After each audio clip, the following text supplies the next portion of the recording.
naomba sauti weke vizuri kabisa, na asante sana. Ikiwezekana basi ukae kwa utulivu, niombe kwa ajili ya neno lake. Baba Mungu, ninakushukuru tena Jumapili ya leo tarehe 16 ulioiandaa na umeiweka kwa ajili yetu. Roho Mtakatifu, nakushukuru kwa sababu uweza wako na nguvu zako na hekima zako ziko hapa, ili ya kwamba useme na sisi sote na utusaidie. Roho wako ambao ni nguvu yetu awe pamoja na sisi, akituongoza, akitufundisha. Ni katika jina la Yesu Kristo ninaomba, na kila mtu aseme amen. Hebu sema tena amen. Hebu sema tena amen. Unayo amani? Unayo amani? Unayo amani? Ninataka nizungumze jambo kidogo la muhimu, lakini nitatumia muda mfupi sana kwa sababu ya kitu fulani, na uwe makini kukisikiliza, lakini uwe makini kukielewa, ili ya kwamba tukajifunze watu wote neno hili la uzima. Amen. Hebu sema tena amen. Hebu sema tena amen. Nitakuwa na ujumbe ambao sijajua nitatembea nao mpaka lini, lakini tutaanza kufanyia kazi Jumapili ya leo, na kesho Jumatatu nimepata neema nitakuwepo tena. Kwa hiyo mimi nikipata bahati ya kuwepo, basi jitahidi kutumia huo muda mzuri. Hebu sema amen. Jumatatu iliyopita nilikuwepo, na wale waliokuwepo tukaongeza tena na Jumanne. Kwa hiyo na sisi tunaenda hivyo hivyo, upepo utakapovuma hapo hapo. Amen. Nimesema amen. Tunaweza tusifuate sana taratibu za dini. Sisi kitakachotokea usishe kushangaa ikaanzishwa semina Alhamisi inayoishia Alhamisi hiyo. Amen. Somo langu linaitwa wana wa laana. Somo linaitwa wana wa laana. Hebu sema wana wa laana. Hautaki kusoma? Nafikiri umekasirika. Hebu sema tena wana wa laana. Na ninatamani sana unisikilize kwa huu muda mchache. Ni hili somo la wana wa laana ni nini nataka nizungumze na wewe. Kimsingi ni Mungu anataka zungumze na kanisa. Nilikuahidi ya kwamba tunakoelekea nyakati sio nzuri sana, na kile kipindi ambacho ulisikiaga bahati nyingi sana kwamba tuko siku za mwisho, tuko siku za mwisho, it is real. Tuko mahali pabaya. Hatuko kwenye wakati wa utani sana. Jambo lolote linaweza likatokea kwenye miaka yoyote hiyo. Amen. Ila haimaanishi ya kwamba wewe utakufa, utaendelea kuwepo. Lakini unatakiwa uwe unajua kwamba uwepo kwa Bwana Yesu. Kila mtu ajitahidi kuishi maisha ya haki, na kila mtu apambane kuishi maisha ya haki. Unapofanikiwa unamshukuru Bwana, unapoondoka unainuka tena. Unaposema hapa pamenishinda, unaomba msaada, ila sisi sote tukutane mahali fulani. Sasa watu wengi tunaomba, tunasolve matatizo mengi, lakini kuna wakati unajiuliza ni kwa nini matatizo, njia ya ufumbuzi naifahamu lakini sifanikiwi. Njia ya kutoka kwenye maskini naifahamu, kwa sababu kama ingekuwa ni njia ya kutoka kwenye maskini ni elimu, basi wale wote waliosoma wangekuwa na fedha. Lakini si kweli. Wengi waliosoma si wote wana fedha, ila wana fedha average. Wanaweza kula, kunywa na angalau kulipia mtoto shule na akavaa sare vizuri, lakini hawezi kujenga ghorofa. Na hii ni kumbe si kile ambacho kinachotupa utajiri wote kinafanana. Wakati mwingine unaweza kusema kwamba una ndoa mbaya kwa sababu huna maarifa, hujui sana neno la Mungu. Basi wachungaji wasingekuwa wanaachana, au watumishi wa Bwana wasingekuwa wanadundana. Mke mchungaji anakuja na nundu, anamwambia jamani, niligongwa tu na mlango pale Obi alipokuwa anafungua kwa nguvu. Kumbe ni ngumi ilitoka itavimbisha mtu. Usingesikia motivation speaker kwa habari ya ndoa wanaachana, kwa sababu kinachofanya ndoa isiachane au iachane si tu maarifa. Mwambie mwenzako si tu maarifa. Mwambie mwenzako si tu maarifa. Ndio maana unajiuliza ni kwa nini bosi yeye hafanyi kazi sana, fanya kazi ndio wanaofanya hizo kazi, ila wao hawatajiriki. Lakini yeye ambaye hafanyi, amekaa tu nyumbani na wajiri, ndio anatajirika. Nataka tujifunze upande fulani wa muhimu sana ambao mimi nina uhakika Mungu aliyekuleta leo amekuandaa ili ulisikie neno hili. Na ninatamani ulisikie kwa masikio ya rohoni, usilisikie kwa masikio ya mwilini. Hebu sema amen. Kuna wakati Biblia ukisoma unaweza ukaishi umeimaliza, hujaimaliza. Hebu naomba niweke andiko la Petro wa pili sura ya 2 na mstari wa 14. Na nitafurahi sana ukisoma pamoja na mimi neno hili la Mungu kwa habari ya wana wa laana. Ukisikia neno laana unasikia sio kitu kinachofurahisha, sio kitu ambacho kinapendeza, lakini nataka tujifunze wote neno hili litatusaidia kutoka mahali fulani. Hebu tusome sasa, kama umefika Petro wa pili, tuwe shule mapema haraka. Neno yangu lina muda mfupi sana. Petro wa pili sura ya 2 mstari wa 14. Kama umefika useme amen. Bado wengine wanajitafuta. Ninaomba utulivu sana ibadani. Unnecessary movement zipunguzwe. Watu wa protocol, naomba utulivu sana tunapokuwa kwenye ibada. Wakati mwingine movement zinaondoa attention ya watu kusikiliza ibada. Hata watoto watulie, na ikiwezekana kwenye ibada walimu mwe mnakaa na vifimbo. Vile vifimbo huwa ni vizuri zaidi ya maombi kwa watoto. Sema amen. Sema amen. Watoto huwa hawaombewi, huwa nawasha tu, anajua kwamba huu ni muda wa ibada wa kutulia. Tusome watu wote sasa andiko hilo 1, 2, 3. Sauti haitoshi. 1, 2, 3.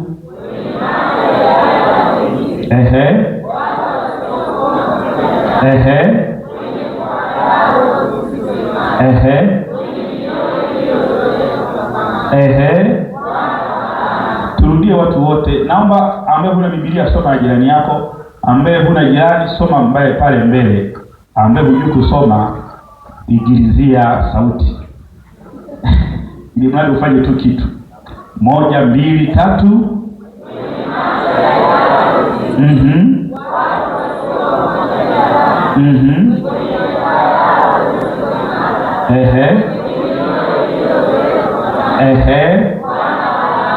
Wanaitwa watu gani? Wana wa laana. Kumbe kuna wana wa laana ambao wanaelezewa kwenye maandiko hayo, na hii ndiyo jibu moja kubwa sana ambalo kila mtu ligundue kwamba ni kwa nini pamoja na fundisho, maonyo, ukali, lakini kuna dhambi fulani huwezi kuziacha, na unajitahidi kutumia nguvu zako za kawaida kuacha, itashindikana. Lakini ziko sababu nyingi, lakini sababu moja hapa ambayo wengi hatujawahi kuizingatia ni sababu ya wana wa laana. Kwa hiyo unaweza ukajitahidi kufundisha mafundisho mazuri sana, ukaonya sana, ukakemea sana, na ukafukuza hata watu kwenye kanisa ama kwenye ministry ama nyumbani kwako, lakini kuna jambo hujalishughulikia linaloitwa laana. Kimsingi laana, ukisikia tu neno laana, neno lote linaloitwa laana si zuri, lakini lina kanuni zake. Unaweza kaandika kwa haraka kanuni za laana, sipo kama 2, 3 tu ambazo kwa leo nitakugusia. Kanuni za laana ambazo si nyingi sana, lakini zina mambo fulani. Namba 1, inavyotendewa baraka ndivyo inavyotendewa laana. The way inavyokuwa inaonekana baraka ndivyo inavyoonekana laana. Tofauti tu, kinyume cha baraka ni laana na kinyume cha laana ni baraka. Mwambie mwenzako kinyume cha laana ni baraka. Mnamweleza sana, mwambie kinyume cha laana ni baraka. Inasaidia unapomwambia hata aliyesinzia anaamka. Amen. Kwa hiyo unapoitendea baraka, basi ndivyo hata laana huwa inatendewa, ila ni kwa kinyume. Kama baraka huwa inatamkwa na inaingia kwenye maisha ya mtu, vivyo hivyo laana huwa inatamkwa na inaingia kwenye maisha ya mtu. Kama baraka huwa inatafutwa na mpaka ukaipata, unaambiwa kabisa tafuta baraka ya Bwana kwa njia mbalimbali, vivyo hivyo na laana huwa inaweza ikatafutwa na ikapatikana. Kama vile ambavyo baraka huwa inaondoka, hivyo hivyo laana huwa inaondoka. Na ninaomba maneno haya ninayoyasema, ile laana iliyokaa juu ya maisha yako iondoke kwa jina la Yesu. Kila laana iliyotamkwa juu yako iondoke kwa jina la Yesu. Kila laana inayoishi kwenye maisha yako iondoke kwa jina la Yesu. Hebu sema, Baba, kwa jina la Yesu ninabeba baraka ya Bwana na iondoe laana kwenye maisha yangu katika jina la Yesu. Katika jina la Yesu, ile laana iliyokaa kwenye maisha yangu ninabeba uwezo wa kuizungumza na kuisemesha iniachie kwa jina la Yesu. Kwa jina la Yesu. Kwa jina la Yesu. Kwa kanuni ya kwanza, unapoitendea laana, vivyo hivyo baraka huwa inatendewa. Kanuni na mambo, features, factors and everything are the same. Baraka na laana. Ndio maana kwenye kile kitabu cha baraka ndicho hicho kitabu cha laana. Andiko hilo linalozungumzia baraka ya watu, ndio andiko hilo limebeba pia na baraka za watu. Lakini kanuni ya pili ya muhimu sana ambayo uikumbuke na uiandike ni kwamba laana isiyo na sababu huwa haimpigi mtu. Laana isiyo na sababu huwa haimpigi mtu. Andiko hilo linasema kile kitabu cha Biblia, Mithali 26 mstari wa 2. Ninaomba ukipata neema usome Mithali 22 na ule mstari 26 mstari wa 2. Laana isiyo na sababu huwa haimpati mtu. Laana isiyo na sababu haimpati mtu. Tusome kama tumefika. Tuwe sharp, jitahidi sharp kanisani badani. Ukiwa sharp na ukiwa unaandika huwezi kusinzia wala huwezi kuwa na mawazo mengine. Itakusaidia kuwa very attentive badani. Tusome watu wote kile kitabu cha Mithali 26 mstari wa 2. Hebu tusome kwa sauti. 1, 2, 3. Tusome kwa sauti, kule nyuma mnategea. 1, 2, 3. Shomoro ni nani? Shomoro ni nani? Mnafahamu shomoro? Shomoro, unajua maandiko haya ukiwa unajua vitu vitakusaidia. Shomoro sio mji wa Biblia, wala sio kote la Ibrahimu, ni ndege. Ndege hao unaowaona sio aeroplane, ndege kwa maana wanyama. Wanapotanga vile wanakaa huu kesho wanahama. Kwa hiyo kimsingi ili andiko liwe zuri sana, ndege gani maarufu sana? Kunguru. Sawa, tusome kunguru. Tuweke hapo kunguru ili uelewe zaidi. 1, 2, 3. Kama kunguru katika kutanga kwake, umeona ulivyoelewa sasa kunguru, inakuletea picha moja kwa huyo mjua. Ukisema mbayuwayu au shomoro, ni shomoro naisi kama ni shomoro, ni ndege tu anapotanga. Na mbayuwayu ni nini? Ni ndege, si ndio? Tuseme tu na ndege joni. Ndege joni wanaitwaje kwa huko? Yale mandege joni, kwanza ndege joni mnajua? Yale mandege yanayo kunyaga kwenye mabati yale. Ndege Mwarabu. Yaitwa ndege Mwarabu. Tusome sasa hapa ndege Mwarabu. Hebu tusome sasa Biblia kwa kikwetu. Tuanze na kunguru au tufuate na ndege Mwarabu. 1, 2, 3. Kama kunguru katika kutanga kwake na kama ndege Mwarabu katika kurukaruka kwake, kadhalika laana isiyo na sababu haimpigi mtu. Mwambie mwenzako hainipigi mimi. Kanuni ya laana, kama sababu haipo, laana haikupati. Kwa hiyo ili laana ikupate, lazima sababu iwepo. Mwambie mwenzako usiogope. Usiogope. Ndio maana kuna baadhi ya watu Biblia imesema wamependa kulaani, lakini hawana matunda mema kwenye vinywa vyao. Yaani wao ukimgusa tu nakulaani. Nataka nikwambie kwamba laana isiyo na sababu huwa haikupigi. Ndio maana isije kwa sababu kuna vitu umefanya na mtu yule aliye hujamfurahisha kwa namna yake, lakini si ya kiungu, akakulaani. Hapana, huwa haimpati mtu. Isije kuwa MP amekuja kukukopa kwako hela, halafu kamwambia sina, akasema nakulaani na lachia, haikupati. Mwambie tu unajifurahisha. Kwa sababu nimekunyima, ni halali yangu, nikikupa ni halali yangu. Kwa hiyo isije kwa sababu kuna kitu. Ndio maana unakuta wazazi wengi ukiokoka, wale ambao ni dini tofauti, anakufukuza nyumbani, anakutamkia maneno mabaya, anakuambia tuone. Hizo laana hazikupati. Hata usio na wasiwasi. Maneno yote waliosema juu yako ulipoamua kuokoka hayakupati na hayana nguvu juu yako. Wala usio na wasiwasi, hayana nguvu juu yako. Hebu sema kwa jina la Yesu, kila maneno yaliyotamkiwa mabaya na yarudisha ilikotoka. Kwa jina la Yesu. Kwa jina la Yesu. Kwa hiyo kuna mtu anakasirika, mzazi anaachia maneno kwa sababu isiyo na nguvu, haikupati. Kwenye habari ya imani, hata awe nani, wewe weka msimamo wako. Atamka anapoweza kutamka, havikupati. Na wakati mwingine Mungu huwa anawaruhusu watu wapitie mazingira fulani magumu kuwatengenezea ushuhuda mkubwa wa baadaye. Watu wote ambao waliokoka wakakataliwa kwao, wengi si wa kawaida sasa hivi, ni kwa sababu waliamua kumsimamia Mungu licha ya watu hawawataki. Usipende kucompromise na wanadamu ili ya kwamba upate vitu vya kibinadamu. Bora kucompromise na mambo ya kimungu, at least Mungu atakuwa mwamba kwenye maisha yako kwa jina la Yesu. Nasema tena, Mungu awe mwamba kwenye maisha yako kwa jina la Yesu.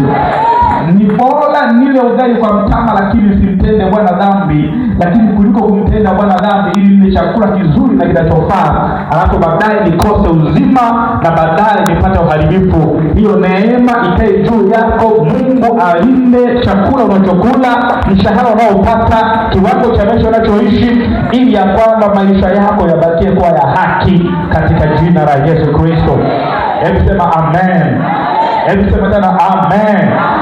Kwa hiyo kuna wakati unapitia jaribu la kifedha kumuhulia imani yako, ukaipokea ile fedha inakuwa na laana. Lakini ni bora kama ni kazi ukose kazi, kama ni biashara ukose biashara. Mtu anakuambia mimi ili ni kwa ajili lazima niwe na mahusiano na wewe, na wewe una kiu sana. Ndio maana chunga sana kiu mno. Ukiwa na kiu sana fedha utaharibika. Fedha itafute, ikikosekana wewe songa mbele. Sema amen. Useme amen. Fedha umeitafuta kama ndiko linavyosema, umeikosa. Umegonga hapagongeki, sio hapagongeki, sio hapafunguki. Umebisha hapabishikiki. Wewe songa mbele. Wewe songa mbele. Amen. Kuliko ukaamua kutafuta fedha kwa njia ya udhalimu, utaharibika. Mwisho wako hautakuwa mzuri. Na kila baraka ya giza huwa ina malengo ya kudili na imani yako. Kila baraka yenye ushetani huwa haidili na utajiri wako, huwa inadili na imani yako. Inakuweka mbali na Yesu Kristo, inakuweka mbali na Mungu, inakuweka mahali ambapo hauna ujasiri wa kwenda mbele za Bwana. Na ndio maana kuna baadhi ya watu anaambiwa kabisa, ili mkuoe usisali kufuona uzima. Huyo anapima, sikiliza, si anapima upendo, anadili na imani yako ili uchague kati ya mwanamke au mwanaume na Mungu wako. Na ni wakati wa kuthibitisha kwamba Mungu ni wa muhimu kuliko chochote. Mungu ni wa muhimu, hata kama huyo Mungu ninayemtetea yeye amenyamaza kimya, ila mimi nasema Mungu ni wa muhimu kuliko chochote kwa jina la Yesu. na utakapofanya hivyo Mungu ataiangalia ile imani yako na ataifurahia. Na ndio maana unaweza kuwa huna hela ila Mungu anakufurahia. Unaweza huna nyumba ila Mungu anakufurahia. Hautapita uharibifu, hautapata madhara. Mungu atakufunika kwa mbawa zake. Utapata hifadhi lake kwa jina la Yesu. Mishale itatumwa ila haitakupata kwa jina la Yesu. Wataongea mabaya ila hayatakupata kwa jina la Yesu. Maana ngao yake itakufunika na utakaa chini ya mwamba wake, na mwamba wake utakulinda. Utapata maji, utapata chakula, utapata tulizo, utapata kivuli, na Mungu atakuwa baba yako na wewe utakuwa mwanawe. Hautahangaika na wanadamu wanaopita.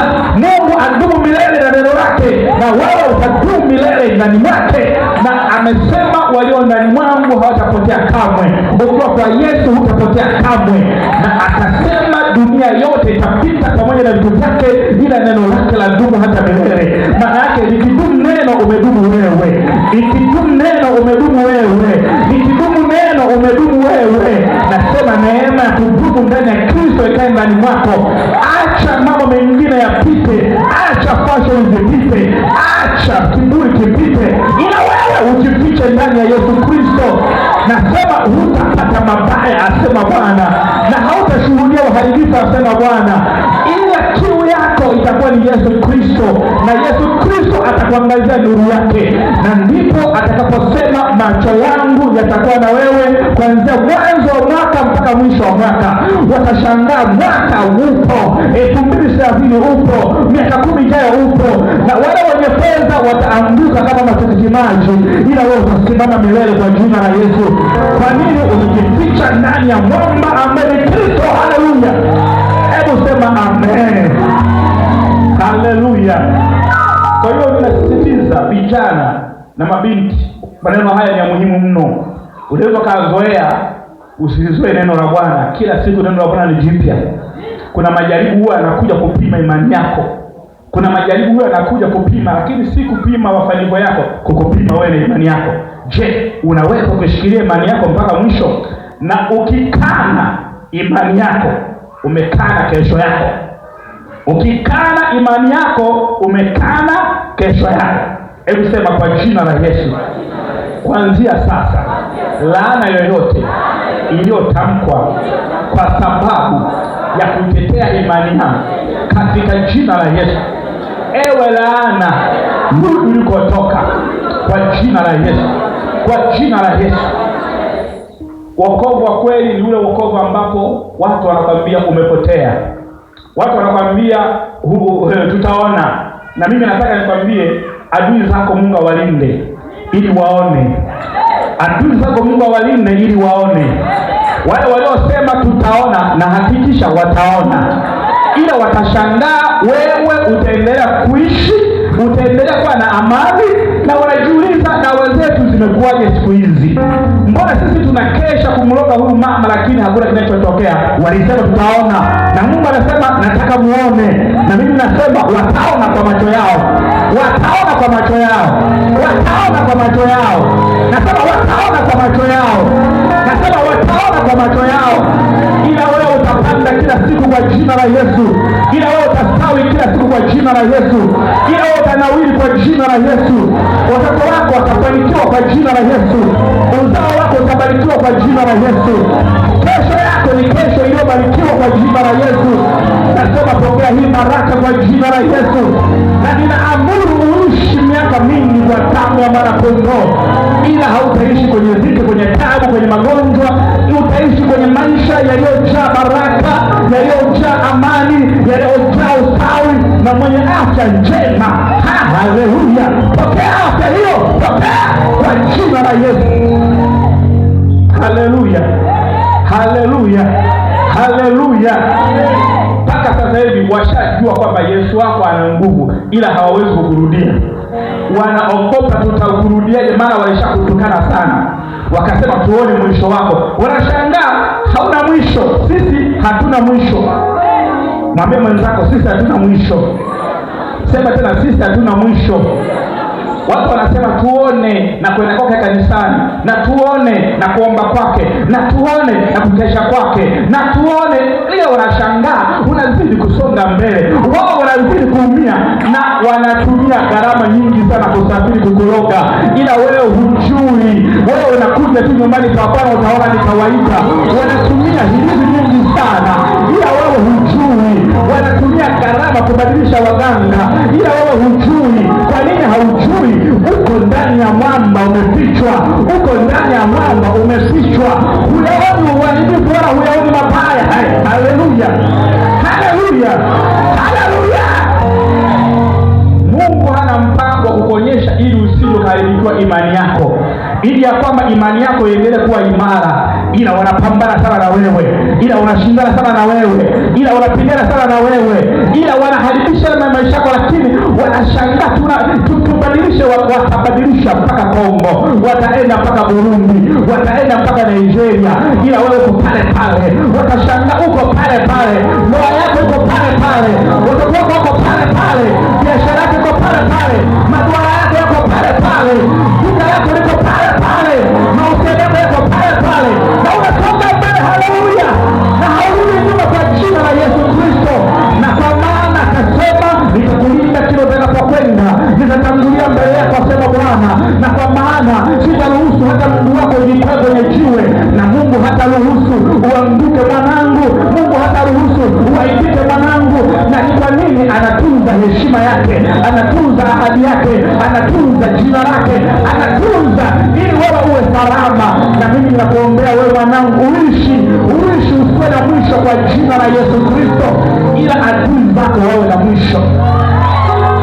Haleluya, haleluya, haleluya. Wewe unaweza ukaona ni kawaida ungeshaliwa nyama, maana walishajaribu kwa majirani ikawezekana, ila kwako inashindikana. Na ndio maana wakwambia huyo mchungaji wenu ni mchawi, maana wanajua kwa njia za, ila kwako wanashinda. Hakuna kinachofanyika. Huwa wanatengeneza, huwa wanakaa mpaka na makaburini, huwa wanakaa mpaka usiku wa saa 8. Wewe muda huo umekuwa dakika 5 yako ya kusema tu na damu ya Yesu. Wewe una Bwana, wewe una neema ya Bwana, unalindwa na watoto. Haleluya, haleluya. Si kwa nguvu wala uweza, ila kwa Roho wa Bwana. Bwana hakwenda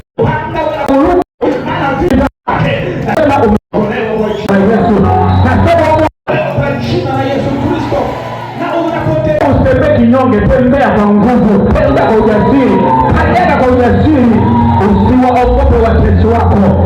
Haleluya. Hebu mpigie Yesu makofi na useme amen. Rakaparamanduru. Laiti ungeyajua wanaokuanzia usiku na mchana, usingekuwa kama ulivyo. Ila Mungu yeye huwa hataki uwe hivyo, kwa sababu umeyaona.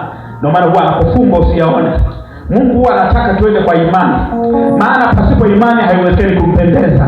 Maana kila mwendaye lazima aamini kwamba yeye yupo na Mungu hapo, sababu wale wanaomfuata lazima tuende kwa imani. Imani maana yake ni nini? Hata kama sijaona lazima niombe, hata kama sijahisi chochote lazima niombe, hata kama sijatishiwa lazima niende kanisani, hata kama sijapata mabaya lazima nimtolee Bwana, hata kama sijaona mabaya au sijaona dalili lazima niombe wingu mvua inyeshe. Hiyo ndio inaitwa imani. Na ndio maana wale wenye imani wao wanatenda mambo makubwa. Ninakuombea wewe utende mambo makubwa kwenye biashara yako, utende mambo makubwa kwenye duka lako, utende mambo makubwa kwenye kazi yako, uwe na mambo makubwa kwa jina la Yesu Kristo. Watu wajiulize, huyu bwana uchawi umetoka wapi? Wagundue huna uchawi, ila ni Yesu Kristo unamkiri usiku na mchana. Haleluya. Usijisumbue kwa jambo lolote, bali kwa kila jambo ni kuomba na pamoja na kunyenyekeza, na ndipo utakaposhangaa utaokoa wengi na vizazi vingi kupitia mambo atakayokutendea Bwana. Mjaluo unanielewa useme amen. Masai unanielewa useme amen. Wajinga na wanaye unanielewa useme amen. Wakobao na Wachaga tuseme amen. Tunapokuwa kule nyumba za kaskazini tuseme amen. Wewe Wasukuma na Wanyamwezi tuseme amen.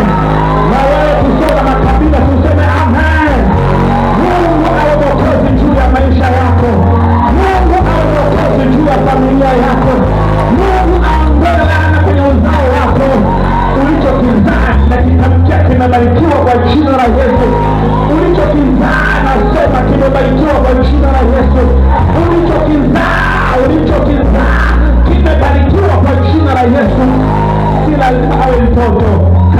umezaa, kama ni ajira umezaa, kama ni kazi umezaa, kama ni duka umezaa, kama ni mifugo ni ya kwako, hicho ni uzao. Mimi ninasema ibarikiwe kwa jina la Yesu.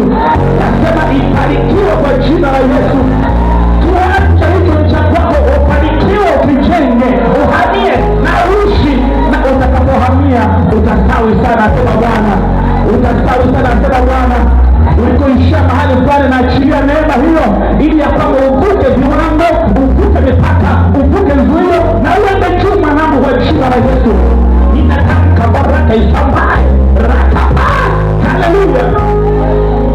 Kuna mtu anasubiria ibada aombewe, ndio namaliza hivyo. Utashangaa, utaambia kama uondoke, kwa sababu wenzako tukiwa kwenye ibada tunakuwa karibia na Bwana. Lolote linalotokea jua ni Bwana analifanya. Bwana huwa hasubiri nyakati, mara yeye ndio wakati. Bwana hana nyakati, kwa sababu yeye ndio wakati, anakontrol majira. Nasema kila kilichotamkwa kibaya juu yako na kiondoa kwa jina la Yesu. Wale wazazi walipokuona unamfuata Yesu wakasema tuone. Mimi nikwambie, usiwarudishie ubaya. Wenye haki huwa haturudishi mabaya. Wenye haki huwa hatushindani kwa ubaya. Wenye haki huwa tunawatendea waliotufanyia mabaya na jeuri, tunawatendea mema. Unamwambia mama, hizi ni baraka za kanisani. Lile ulionitukana wakasema nikiokoka nitachanganyikiwa, na kuletea vitenge leo, na kuletea gari leo, na kuletea nyumba leo, na kuletea chakula leo, na kuletea hela hii hapa leo. Ili ajue kama Mungu wetu si wa kawaida. Mungu tunamtumikia hashindwi. Mungu tunamwamini hashindwi. Mungu wetu huwa hapungui wala haongezeki, maana yeye ni mwanzo na Alfa na Omega. Maana yeye huwa hasubiri kuongezewa nguvu, maana yeye ndio nguvu. Mungu wetu huwa hapungui wala hachelewi. Mungu wetu yeye yuko mahali popote. Kwa Kiingereza Mungu wetu anaitwa omnipresent, maana yake yuko kila mahali.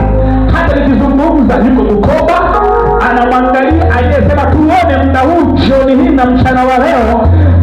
Anazunguka Kiero, anazunguka Mbeya, anazunguka Songea, yuko kila mahali. Anasema nataka nikuinue mwanangu, ili mwanangu aje kwenye baraka. Na wale wote mlionyosha mikono na mkasema na tuone, mtakashangaa yeye ndiye mkombozi wa familia, yeye ndiye mkombozi wa ukoo, yeye ndiye baraka ya familia. Na kutangazia mwanangu wa baraka ya familia, na kutangazia mwanangu wa baraka ya familia. Na usiwarudishe mabaya. Tuliokoka haturudishe visasi. Haleluya. Ukiwa na moyo wa kinyongo hutatoboa. Kuna wakati watu wamekufanyia mabaya, usiwalipe hayo.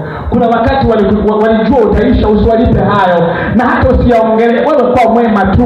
Utashangaa ule wema wao utawachoma. Watajiuliza na utawachoma. Wewe unafanya tu mema, wataenda na kwa waganga, lakini wanashangaa wewe unazidi kwa mwema tu, utawachoma.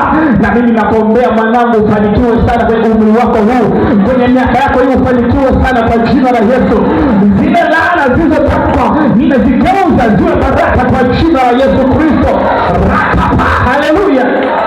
Hebu sema amen. Sema haya maneno, hebu sema kwa jina la Yesu. Geuza kila laana iliyosemwa juu ya maisha yangu, na igeuza irudi nilikotoka. Lakini mimi nitafanikiwa, lakini mimi nitaongezeka, lakini mimi nitainuliwa, lakini mimi nitaongezeka katika jina la Yesu, katika jina la Yesu, katika jina la Yesu, katika jina la Yesu. Ongezeka mwanangu kwa jina la Yesu. Ongezeka kwenye mitaji kwa jina la Yesu. 2026 haujaisha bado, natamka ongezeka kwa jina la Yesu. Mwezi wa 8 ongezeka kwa jina la Yesu. Mwezi unaoelekea 9 ongezeka kwa jina la Yesu. Natamka baraka la ongezeko kwa jina la Yesu. Haleluya. Emakaparamashururuhute riana makapasete riana bandururuhute. Na yule mtoto akakua, akaongezeka nguvu rohoni. Na yule mtoto akakua. Lazima uongezeke. Mwambie mwenzako lazima uongezeke. Lazima uongezeke. Haleluya. Nikwambie kitu, usifanye hili kosa. Usitafute fedha uwakomeshe watu. Usitafute fedha ili ya kwamba waliokusemea mabaya halafu wakomeshe. Utafuta fedha kumheshimisha Mungu wako, utafuta fedha kumheshimisha Mungu wako. Usiolewe ili kuwasonga waliokwambia wewe hutaolewa. Wewe olewa kutimiza kusudi la Bwana. Nasema tena, wewe olewa kutimiza kusudi la Bwana. Nasema wewe olewa kutimiza mapenzi ya Bwana. Usiolewe kumkomesha aliyekuacha, kwamba uliniterekeza, nimeolewa sasa, nimefunga, nikuonyeshe namna ambavyo ninazaa haraka. Wewe hapana. Wewe fanya kwa ajili ya kumheshimisha Mungu wako. Wewe fanya kwa ajili ya kumpa Mungu utukufu, na kwenye maisha yako usiogope kumpa Mungu utukufu. Ndio maana hata tukipitia magumu huwa tunasema yote ni kwa Bwana. Ndio maana kuna mwandishi aliandika wimbo unaitwa Ni Salama. Ule wimbo watu wengi hawaujui, unaitwa Ni Salama Rohoni. Unajua kwa nini aliandika ule wimbo? Aliandika kwa sababu alipanda kwenye chombo, akawa na safiri na familia yake.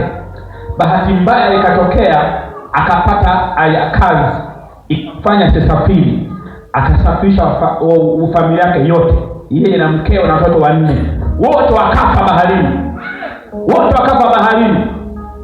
Wakati wamekufa baharini, yeye sasa akawa, baada ya mwaka akawa sasa, kumbuka ukishakufa baharini hamna mazishi, maiti hazionekani, na ashuke kilomita 2 chini. Siku nyingi baada ya mwaka akawa anarudi, anapita bahari ile ile. Yule nahodha alikuwepo kwenye bahari ya kwanza, akasema, ndugu yangu, watoto wako na mke wako walifariki hapa. Akaelezewa ile sehemu. Alipoelezewa akasema, naomba peni. Yeye akasema, naomba peni. Akamuuliza peni, naomba peni na karatasi. Halafu akaandika, Ni Salama Rohoni. Ijapokuwa shetani atanipinga, ni salama rohoni. Ndio huo wimbo tunaoimbaga, Ni Salama, haujatungwa. Ni mwanamume mmoja ambaye alipitia magumu, yeye akachagua kusema ni salama rohoni. Hata ukiniacha kwenye ndoa, wewe sema tu ni salama rohoni. Yanaweza yakawepo makosa yangu, dhaifu wangu, ila mimi nasema ni salama rohoni. Ukinifukuza kazi, inawezekana nimekosea, ila ni salama rohoni. Mungu huwa anakuwa upande wako. Mungu huwa anakaa upande wako. Hata kama kuna maumivu kiasi gani, wewe mwambie tu Bwana, ni salama rohoni. Siwezi kumkana Bwana kwa magumu. Siwezi kumtukana Bwana kwa magumu.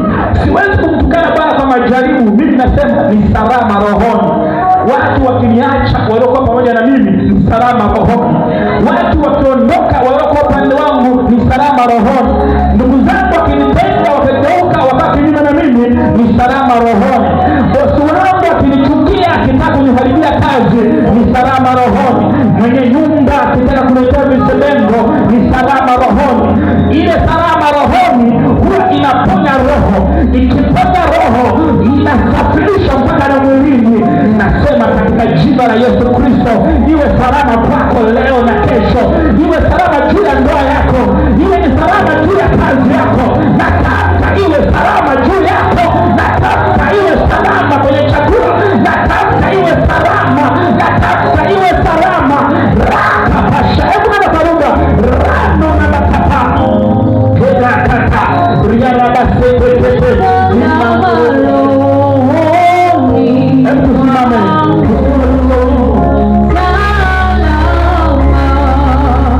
No.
unanitesa rakapa, ila nakutangazia mimi niko salama na Yesu wangu. Imakapara, Mungu anapenda.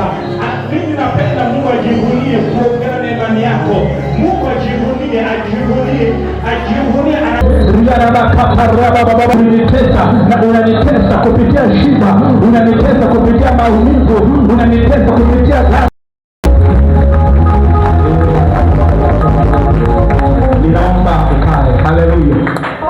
Nilikuwa nakuelezea kanuni ya laana.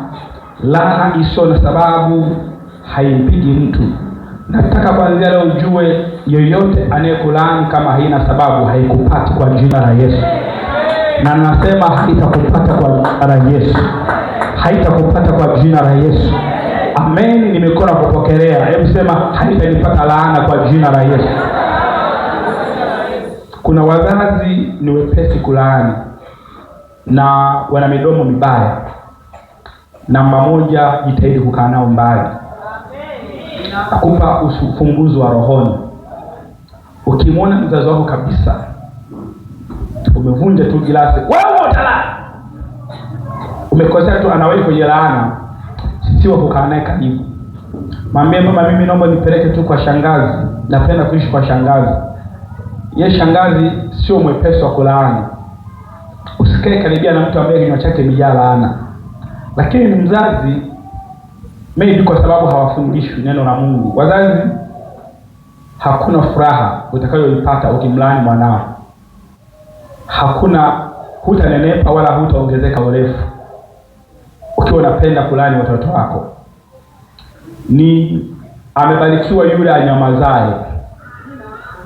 Amebarikiwa yule anayenyamaza kuliko ambaye ni mwepesi kuzungumza maneno ya laana. Kuna mambo usiwe kana kwamba hujazaliwa duniani. Hata wewe kuna mambo ulikuwa unayafanya kwa wazazi wako mengi mabaya. Kanjia hizi ila ulikuwa unakutana na miembe kisimani na kwenye mashamba ya mihogo. Kwa hata wewe ulikuwa ukivuka njia wa namna yako. Na kile tena wewe ndio ulikuwa mjanja, kwa sababu ukituma kisimani unakutana na masumbuko huko kisimani. Mnamalizana huko na anakuchotea na maji. Na anakutwisha. Na hakutwisha, anakusindikiza. Ameyabeba kwenye njia panda, ndio anakutwisha. Halafu ukifika umechoka, mama nitue ndoo, unatuliwa ndoo, kumbe umebeba pale. Pengine ndo kampata mtoto wako wa kwanza kwa namna hiyo. Kwa hiyo angalia, maisha si kwamba yamebadilika. Hata wewe ulikuwa hivyo hivyo. Ila kwa nini hakukulaani? Lakini unapokuwa umetokea jambo tu na laani, haina faida kwako. Haina faida kwako. Nataka umsingi ujue ndani mwako. Amen. Amen. Amen. Haina faida kwako. Watu wenye hasira kali hawajawahi kuruhusiwa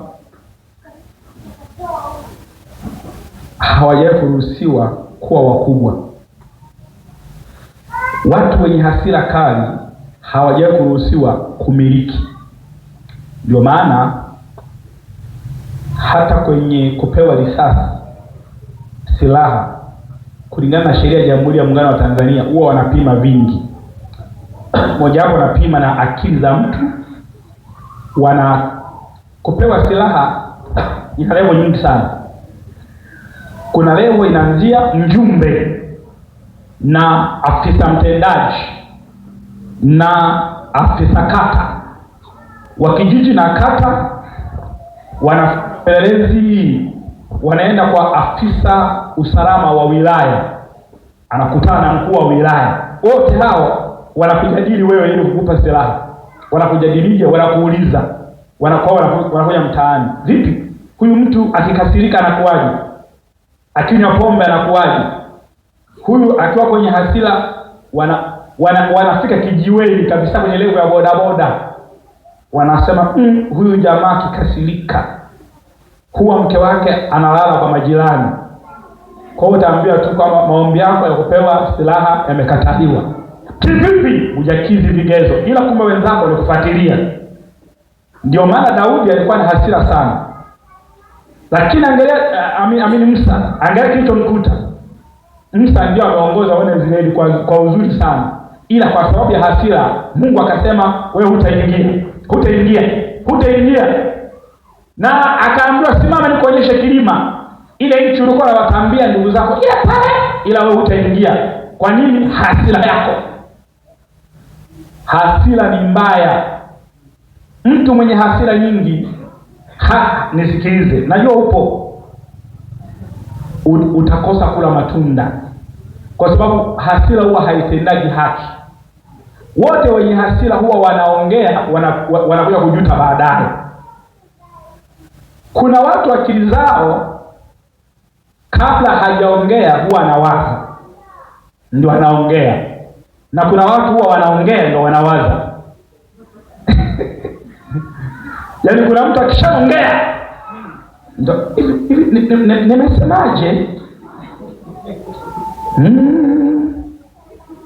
Lakini kuna wengine huwa anatafakari. Wale wanaotafakari wanaongea huwa wanaitwa wenye hekima.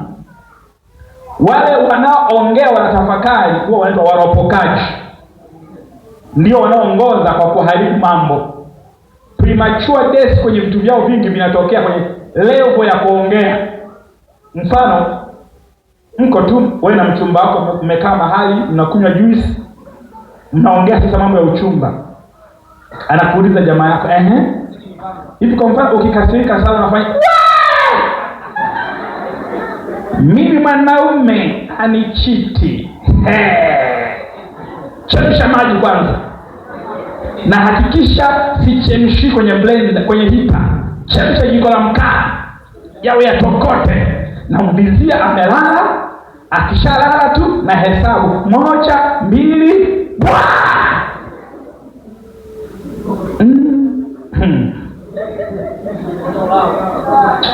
Edwina anawaza. Anasema tumalizie juice. Ndio kisha kuacha hapo. Utashangaa tu baada ya muda mara hapatikani, mara yuko bize, mara amekubroku, mara amesafiri. Kumbe ameona huyu kinywa chake, kwa sababu Biblia imesema hivi, maneno mtu anayoongea huwa yanajazwa kwenye moyo. Kwa hiyo huwezi ukaongea kitu ambacho hakiko kwenye moyo, haiwezekani. Ndio maana hata ukasirike vipi, huwezi kuongea Kichina. Huwezi kuongea Kichina. Kwa nini? Sio Mchina. Utaongea kwa maneno ya lugha yako ndani. Asikudanganye mtu kusema hivi, nina hasira sana. Nikiwa nina hasira sana napandishaga moli. Huwa naongea vitu, huwa unaongea vya ndani. Na mtu sasa ukishasikia vya ndani ndio vinamtisha. Anaona hapa ili iwe ni salama ni kutokupatikana kwenye simu. Ndio baada nashangaa baba, uchumba ulianza vizuri tu, tulipotoa tu auti. Hajawahi. Najua wachawi wapo, tunaomba wachawi. Unamsumbua Yakobo naye anakuambia tupige madhabahu. Mnapiga. Hasira. Kama kuna kitu lazima uamini, hakuna mtu aliyepevuka kila kitu. Hebu sema amen. Hakuna mtu hapa ambaye hawezi kubadilika. Hayupo. Amen. Kila mtu akiamua kwenye level ya umri wake anaweza kubadilika. Amen. Narudia tena. Nataka muangalie jirani yako, mwambie hata wewe jirani yangu unaweza kubadilika. Hayupo mtu ambaye rigid, yani kwamba I can't change. Mimi ndio sibadiliki, mwamba wa taya. Kwenye umri wako kuna mambo unaweza kuyabadilisha. Moja wapo hasira. Hasira huwa zinaachiaga laana sana. Na bahati mbaya sana, kanuni ya 3 ya laana ambayo nitaishia hapo inaitwa laana huwa inatoka kwa mkubwa kwenda kwa mdogo. Laana huwa haitoki kwa mdogo kwenda kwa mkubwa. The same principle ya baraka. It's flow from top to down. haiendi downs ups, inaenda haiendi downs ups, inaenda ups downs. Yaani haiendi kutokea chini kwenda juu, inatokea juu kushuka chini. Ndio kanuni ya laana. Kwa hiyo mwanao hawezi kulaani, uwe na hakika. Wala mtu ambaye yuko chini yako laana yake huwa haina nguvu. Huwezi kumlaani. The same, huwezi kumbariki mkubwa wako, huwezi kumbariki. Watu wengi wanatoka kwenye makanisa yasiyo na mafundisho imara sana. Kosa moja usifanye, usikae kwenye kanisa zuri ila lina mafundisho manyonge. Usikae kwenye kanisa zuri ila lina mafundisho manyonge. Kanisa lenye mafundisho manyonge linatengeneza watu wanyonge. Likishatengeneza watu wanyonge, linatengeneza kizazi kinyonge, na linatengeneza matokeo manyonge. Ndio maana kwa mfano unamkuta mtu ni mshirika, anaanza kuongea na mchungaji wake kiongozi, akimaliza, basi baba ubarikiwe sana mwanangu, wewe una mafundisho manyonge. Baraka huwa haitoki kwa mdogo kwenda kwa mkubwa, haipo. Ila kile unachokifanya, tunatumia neno jepesi ili usikasirike, unafurahisha maini. Unaelewa? Lakini umeitikia kwa unyonge kwa sababu na yeye amefanya sana hata kwangu. Kuna kuja tu mtu, baba niombee, unamwombea baba ubarikiwe sana. Ile baraka haiendi kokote, kwa sababu kanuni ya baraka huwa inatoka kwa mkubwa kwenda kwa mdogo. Sasa sikiliza, ukubwa haupimi kwa miaka, unapimwa by position. Ukubwa haupimi kwa miaka, unapimwa by position. Ndio maana mkuu wa wilaya ana mamlaka ya wilaya, ila anawaongoza watu wengine ni wazee kuliko yeye. Mamlaka ya wilaya ndiyo inayompa nafasi ya kuachilia baraka za wilaya. Mkuu wa mkoa ana baraka zinazowatosha wale wa mkoa wake tu. Kwani baraka ni nini? It's ability ya kufanya vitu vitokee. Mfano, mkuu wa wilaya anaweza kafika hapa kabisa akasema, kuanzia leo ninawahamisha hapa, ninawapeleka kwenye kiwanja cha serikali, ninawapa, na hilo ndilo litakuwa kanisa la Ufufuo na Uzima. Hiyo ni kwetu sisi tunaitwa ni baraka. Unaelewa? Lakini sio lazima aseme hivi, ninawabariki. Tatizo tunawaza baraka mpaka useme achilia baraka. Achilia baraka. Hiyo sio. Kuna mambo mtu anaweza katenda kwako ikatafsiri ni laana, na kuna mambo anaweza kufanya kwako ikatafsiri ni baraka. Mfano, unamfanyia vitu vibaya sana mzazi wako, akasema tu tuone, hapo umemaliza. Hiyo ni laana. Laana tosha. Sio mpaka nataka sasa nifue nguo.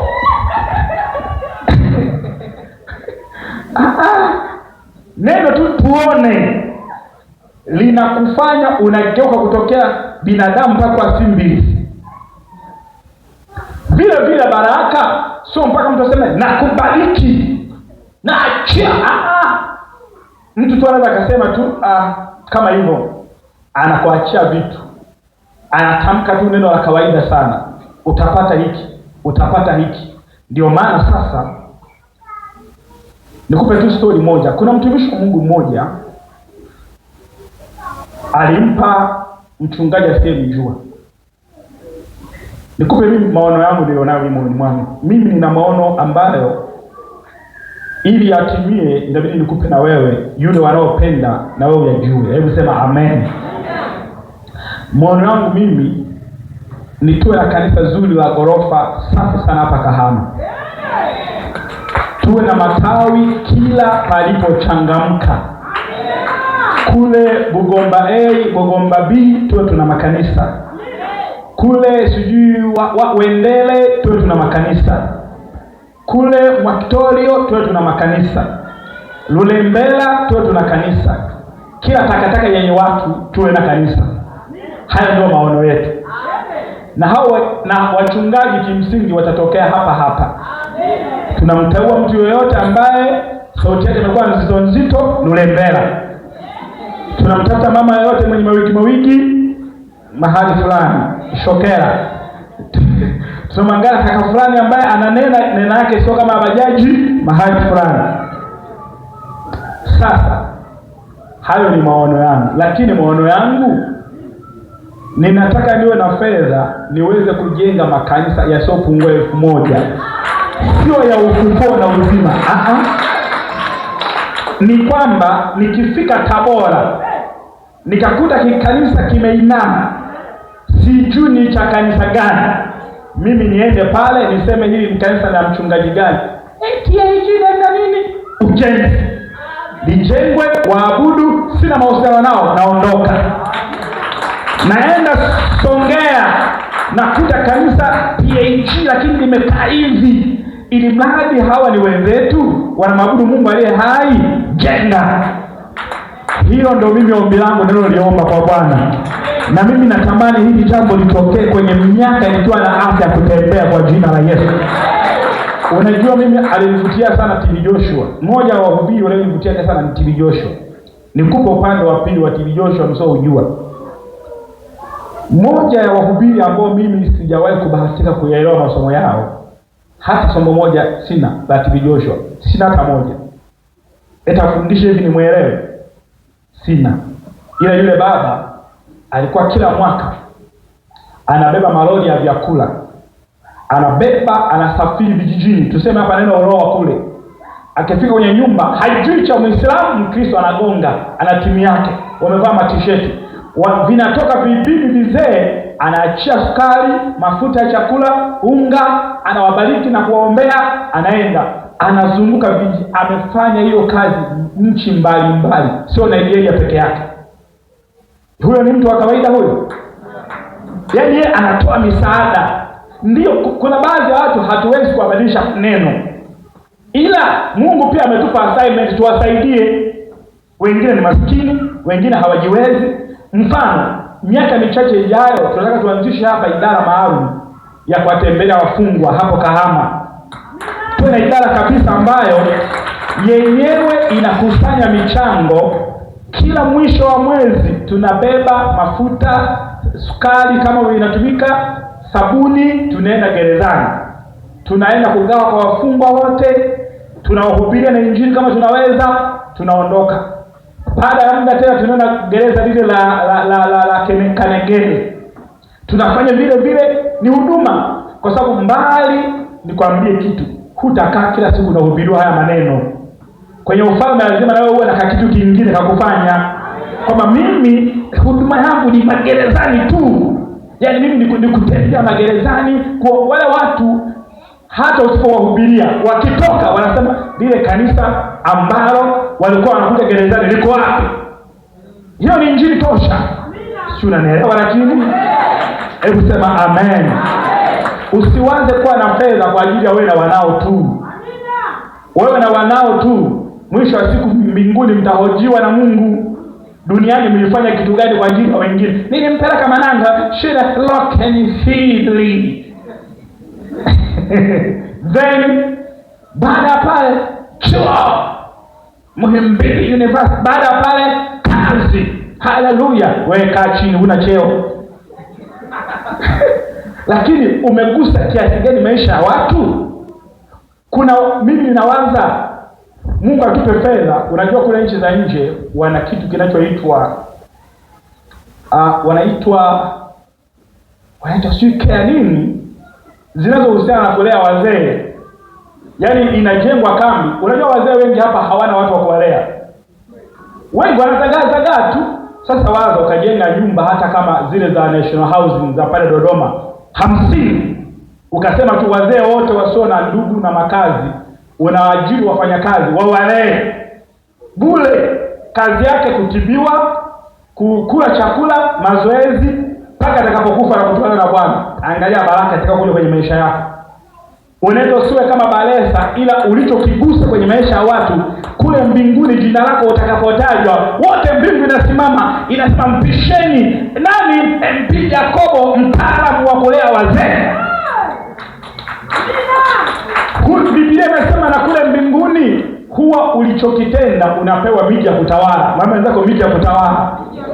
Wanasema kwa matendo yake huyu apewe miji 10 alisaidia wazee, alisaidia watoto yatima, alisaidia watu wa magerezani waliokuwa wamefungwa, amewasaidia wagonjwa, amewasaidia. Huyu apewe sifa. Na kuna mtu mwingine unajivunia, mimi nilijenga nyumba na familia yangu na mke wangu, roko weka chini. Mbinguni hatukutambui. Mbinguni tunakuwa ni binafsi. Ulienda tu kula na kunenepa tu, lakini hukuna ulichokigusa. Mungu akupe neema kugusa watu kwa jina la Yesu. Mungu akupe neema kugusa kwa jina la Yesu Kristo. Sema amen.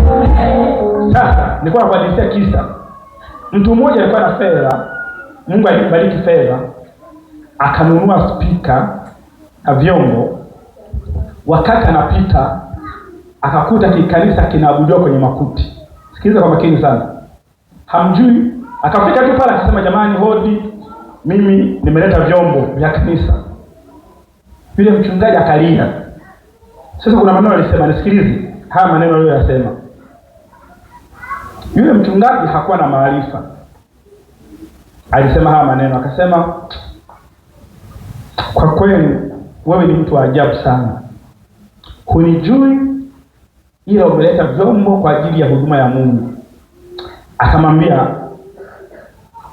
ninaona shetani atakavyo kugaragaza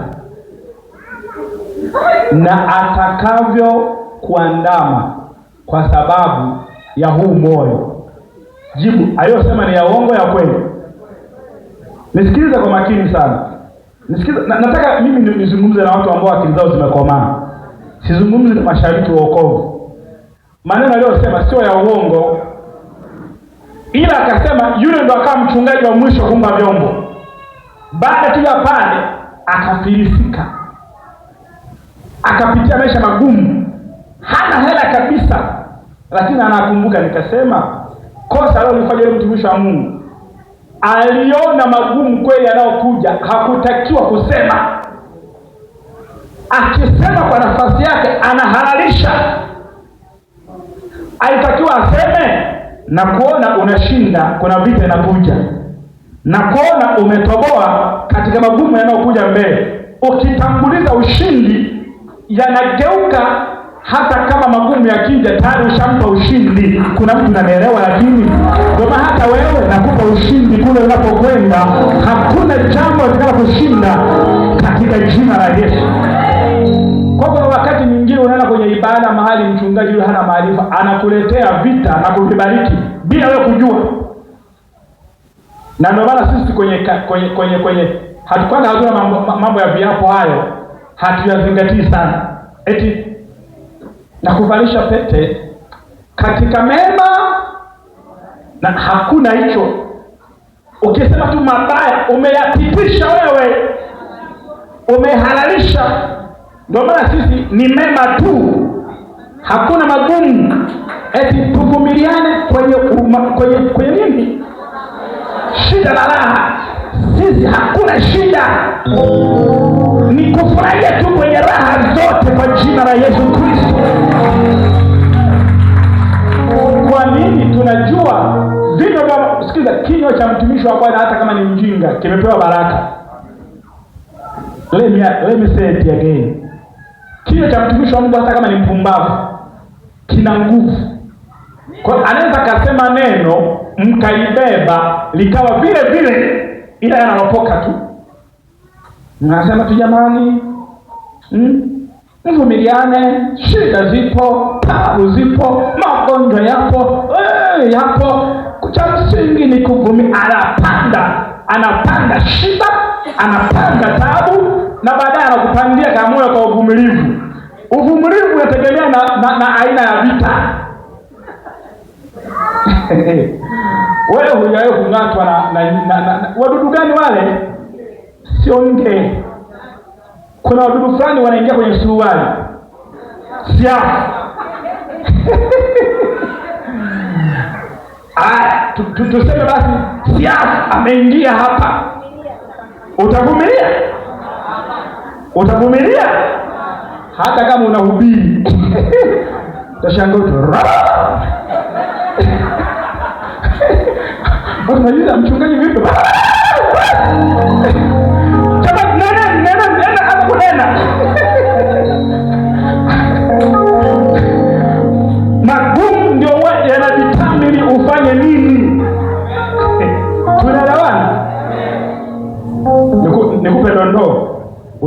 Sikiliza dondoo.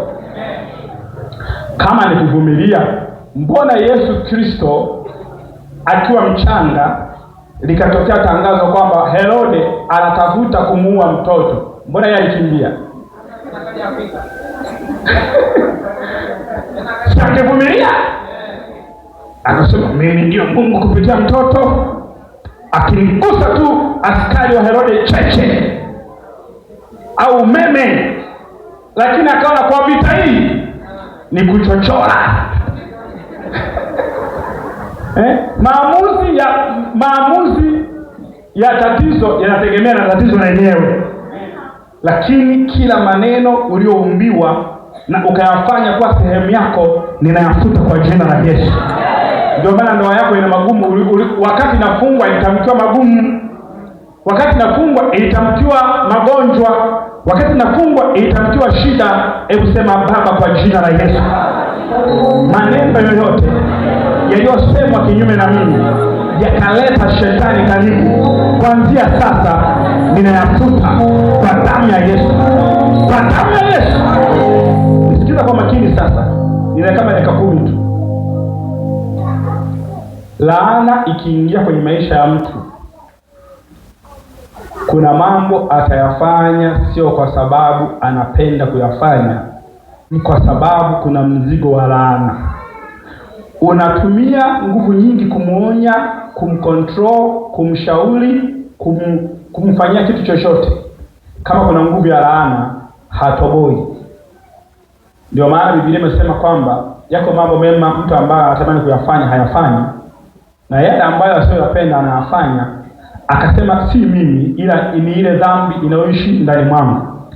Ukitafsiri ile dhambi ni nini, unaweza kugundua ni mzigo wa laana uliotwishwa ndani ya mtu. Kuna mambo mtu yuko nayo ni matokeo ya laana. Nisikilize kwa makini sana. Ile laana inamfanya yeye awe ni mtu mwenye kuharibu kila akianza jambo. Kwa hiyo itafanyaje? Itamfanya awe mkosefu tu.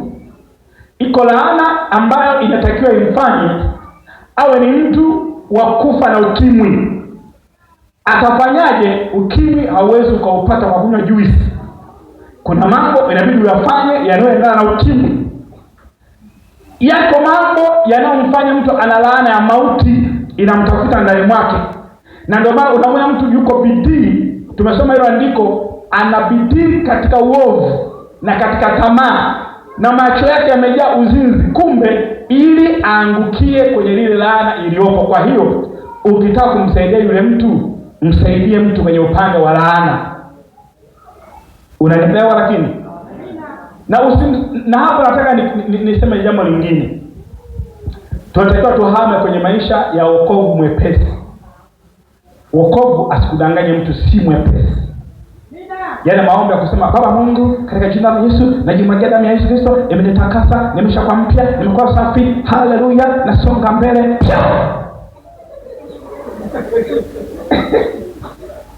na nikwambie kitu, tumekuwa na kanisa dhaifu sana kwa sababu ya hayo maisha. Unajua wachungaji wa zamani walitusaidia sana. Wachungaji wa zamani wengi hawakuwa na hela, wengi. Kwa hiyo walitutengeneza kuwa na imani sana. Nisikilize, kuwa na imani sana. Mimi nimesema kwenye kanisa letu kwa muda mrefu, kwa baba yetu, sio yote baba alikuwa anaombea watu. Wengi wanaenda pale wana shida ya ada, anawalipia, hawaombei. Lakini nikaja kufanya hesabu, wote waliosomeshwa na baba kanisani hawapo. Nakupa true story. Karibia wote waliosomeshwa na baba, mmoja wapo ni rubani, alisomeshwa milioni 100 kwa mwaka. Unafahamu milioni 100 wewe? Kwa mwaka akalipiwa ya urubani. Akawa dereva wake, baada ya muda unashangaa na yeye yuko tu mtaani, mimi siendi kanisani. Nikagundua ni kwa nini. Ni kwa sababu walikuwa wanasaidiwa, si msaada wa kiroho, ni msaada wa kimwili. Ndio maana sasa imepunguza watu kuwa wa kiroho. Ukija kwangu, siseme usije. Ukija kwangu nikakwambia hivi, jambo lako inabidi uombe. ukiondoka pale, ukiomba, ukipata majibu, wewe umekuwa rohoni.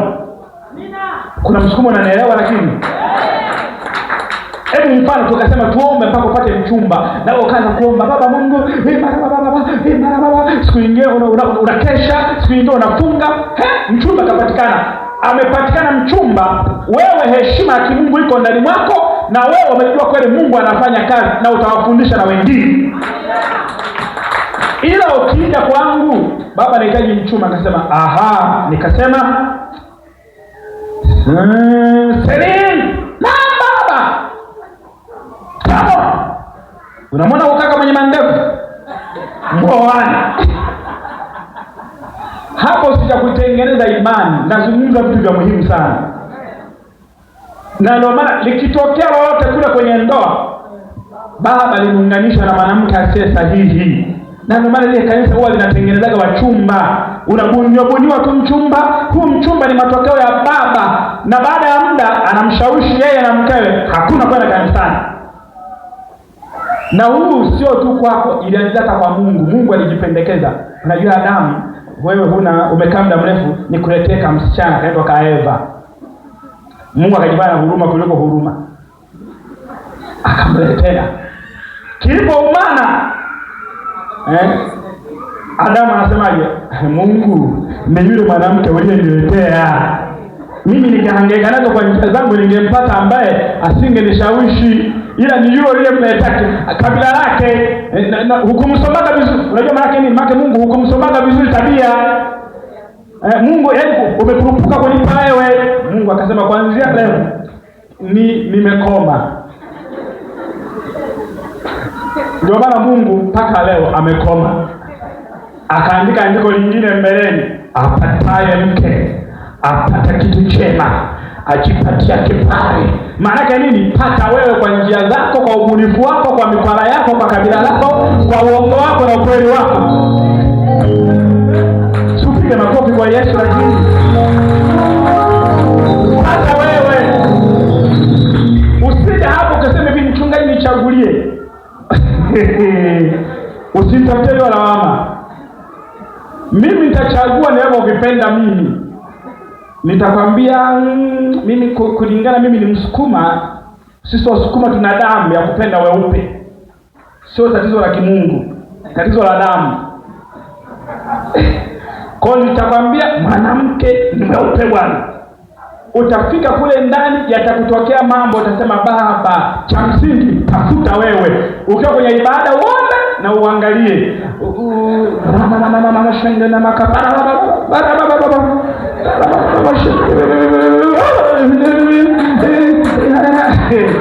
Mwenyewe unanielewa? Lakini ukimpata unamshika, unaambia baba, ni huyu hapa, na mimi nasema tu tuombe. Tukishaomba ili akitokea kule useme macho yako yenyewe ndiyo yalikukosesha, na kulingana na andiko ulitakiwa uyang'oe hayo macho. Sina andiko liko wazi. Jicho lako likikukosesha unaling'oa, mkono wako ukikosesha unaukata, mguu wako ukikosesha unaung'oa, ili uende mbinguni jicho moja, mguu mmoja, mkono mmoja, uko mbele za Bwana. Sio umwe jicho na mchungaji. Kama umeelewa na useme amen. Nataka tuwe na watu majasiri, waombaji, watu wa rohoni hapa kwa jina la Yesu, na kutengeneza wewe mtu wa rohoni. Acha mambo mepesi kwa jina la Yesu. Kwa nini nakwambia hicho kitu? Ukigundua hili somo nalo kufundisha na kuhusu unao mzigo wa kuomba, laana huwa zinakuja. Moja wapo ni kwa sababu ya maneno yaliyosemwa, lakini zingine zinakuja kwa sababu ya matendo uliyoyatenda. Kuna laana huwa inakuja kwa sababu ya matendo. Nikupe tu mfano haraka sana. Laana husababishwa tu na matendo. Moja wapo katika kitabu cha Kumbukumbu la Torati 27:15 imeandikwa, amelaaniwa anayechonga. Kumbukumbu la Torati 27. Nikupe tu laana ambazo unazipata kwa sababu ya matendo. Kumbukumbu la Torati 27, ule mstari wa ngapi? Wa 15. Inasema hivi, na alaaniwe mtu yeyote afanyaye sanamu ya kuchonga na ya kuusubu.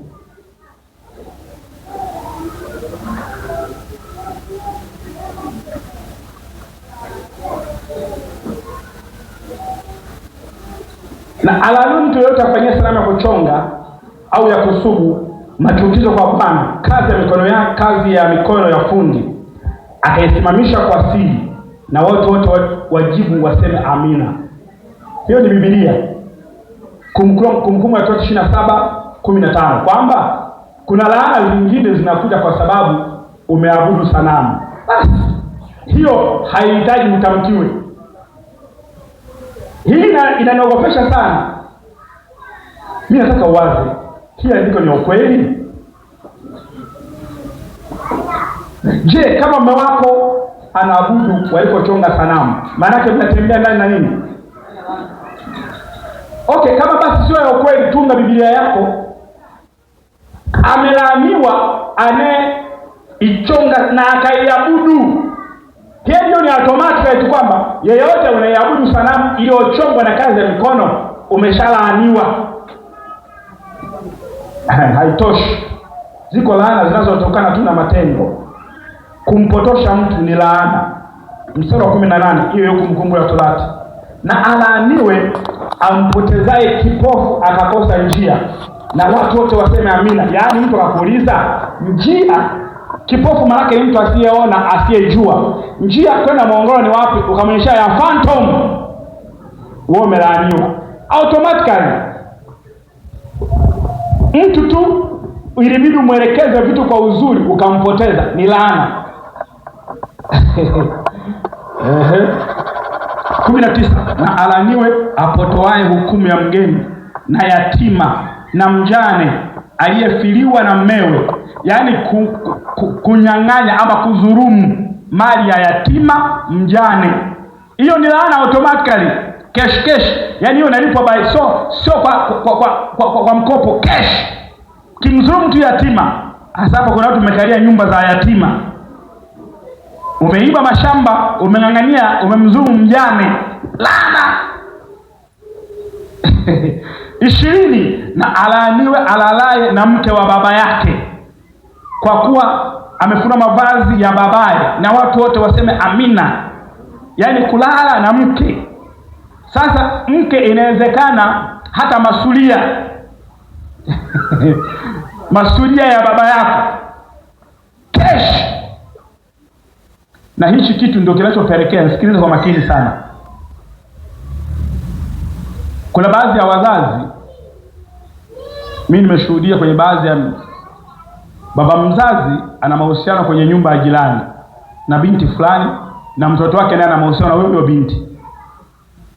Kibibilia this is curse, ni laana. Ile yenyewe hamjui wote, aidha mmoja wapo ajui, hiyo ni laana. Hiyo ni laana. 24 na alaaniwe ampigaye mwenzake kwa siri, na watu wote waseme amina. Yaani kimsingi kumsengenya mtu kwa siri ni laana. Ila hiyo hauhitaji uambiwe kwamba aliyenisema kwa siri laana. Ukifanya tu hivyo kesh. Alaaniwe atwaye ujira wa kumuua asiye na makosa. Hapa mahakimu na majaji mnacho.